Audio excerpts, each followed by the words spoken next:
है तो या तो तुम विंटर आर्क में कुछ नहीं कर पाए, या तो तुम अब की बार समर आर्क में, जब लोग एग्जाम्स के बाद फुल एंजॉय करने वाले हैं, वेकेशंस पर जाने के प्लान बना रहे हैं, वहाँ उस टाइम पर दुनिया से बिल्कुल अलग होकर खुद को चेंज करने आए हो। अगर तुमने ये सोचकर वीडियो पर क्लिक किया है तो तुम्हारा स्वागत है, क्योंकि अब तुम बेहतर से बेहतरीन बनने वाले हो। वेल, तुम लोग मुझे एक बात बताओ, क्या तुम्हें भी लगता है कि तुम्हारे पास अभी भी बहुत टाइम है, कि भाई छोड़ना इसे बाद में करेंगे, अभी तो टाइम ही टाइम है? अगर तुम्हें ऐसा लगता है तो चलो तुम्हारे भरम को तोड़ते हैं। वेल, क्या तुम्हें पता है कोविड-19, हाँ वही कोरोना वायरस, जिसकी वजह से पता नहीं कितने लोगों ने क्या क्या खोया है, इसको गए हुए पूरे 6 साल हो गए भाई। हाँ, पूरे 6 साल। अगर तुम्हें अभी भी नहीं समझ आया तो एक और एग्जाम्पल से समझते हैं। न्यू ईयर में तुमने कुछ रेजोल्यूशंस बनाए होंगे कि मैं ये करूंगा वो करूंगा, तो क्या वो चीजें तुम सच में कर रहे हो? आई गेस नहीं, क्योंकि अगर फॉलो कर रहे होते तो ये वीडियो पर क्लिक नहीं किया होता। आई नो कि तुमने ये 3 महीने बर्बाद कर दिए और तुम्हें लग रहा है कि अभी तो न्यू ईयर आया था, तो भाई जरा उठ जा और देख 3 महीने निकल गए हैं और तू अभी भी अपने आप को बस एक्सक्यूजेस दे रहा है। वेल, अब मुझे नहीं लगता कि मुझे तुम्हें टाइम की वैल्यू समझाने की जरूरत है, तो तुम मेरे इस चैलेंज को एक्सेप्ट करो और बैठ जाओ किसी कोने में इस वीडियो को पूरा देखने के लिए, जिसमें मैं तुम्हें बताऊंगा समर आर्ट चैलेंज के बारे में। So without wasting a single second, let's get started.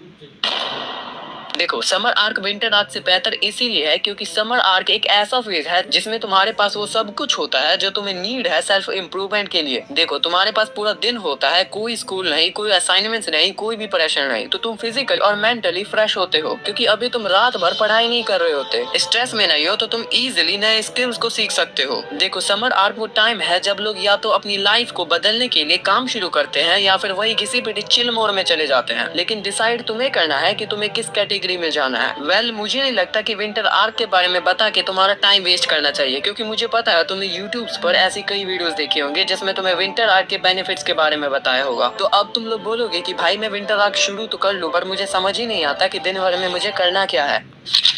तो देखो, तुम्हें अपनी आप पर काम करना है, अपनी कंसिस्टेंसी पर काम करो, किसी भी डिस्ट्रैक्शंस को अपनी गोल्स के सामने मत आने दो। अगर तुम्हें अपनी लाइफ में कुछ अचीव करना है तो कंसिस्टेंट रह कर काम करो, अपने आप से कोई भी एक्सक्यूजेस मत दो। जो काम मिला है या कुछ पेंडिंग है तो उसी वक्त खत्म करो। और तुम्हें मेंटली और फिजिकली स्ट्रॉन्ग बनना है ताकि तुम्हें कोई रोक ना सके। तुम्हें अपनी पर्सनैलिटी को इतना ग्राइंड करना है कि सामने वाला तुम पर उंगली उठाने से पहले 100 बार सोचे। वेल, अब फाइनली हम बात करते हैं कि तुम्हें पूरे समर आर्क में करना क्या है। तो अब तुम्हें मोटिवेशन मिल गया, और जब तुम एक अच्छी नींद लेके सुबह उठते हो फुल एनर्जी के साथ, फुल मोटिवेशन के साथ, तो पहले हम दिन का सबसे मुश्किल काम करेंगे, जो कि है एक्सरसाइज। देखो, तुम्हें सुबह 5 बजे उठना होगा, और अगर तुम जिम जाते हो तो तुम्हें 5 से 7 जिम जाना है, और अगर तुम होम वर्कआउट करते हो तो तुम्हें वो करना होगा। अब देखो, अगर तुम्हारा स्लीप टाइम अच्छा नहीं है तो तुम्हें पहले दिन अपने विल पावर की हेल्प लेनी होगी। तुम सोते भले ही कितने बजे क्यों ना हो, पर तुम्हें उठना तो 5 बजे ही है। अगर तुम 4 से 5 दिन नींद कम लोगे तो तुम अपने आप जल्दी सोने लग जाओगे। अब जब तुम वर्कआउट करके वापस आते हो तो अब तुम थक चुके हो, लेकिन अभी तो दिन की शुरुआत भी नहीं हुई है, तो अब तुम्हें एनर्जी के लिए एक कोल्ड शावर लेना चाहिए। देखो, अगर तुम कोल्ड शावर को छोटी मोटी चीज समझ रहे हो तो मैं तुम्हें बता दूं कि कॉफी टी एक तरफ और एक कोल्ड शावर एक तरफ, क्योंकि देखो, कोल्ड शावर तुम्हारे माइंड को एक नया एनर्जी देगा, जैसे तुम सुबह उठे थे फुल एनर्जी के साथ। अब तुम्हें अपना पोस्ट वर्कआउट मील खाना है, पर ध्यान रखना तुम्हें अपने पेट का 2/4 हिस्सा ही खाना है, क्योंकि अगर तुमने पेट भरकर ठूस लिया तो तुम्हें नींद आएगी और दिन शुरू होने से पहले ही खत्म हो जाएगा। अब तुम बोलोगे कि अगर भाई पेट भर के नहीं खाऊंगा तो काम कैसे करूंगा?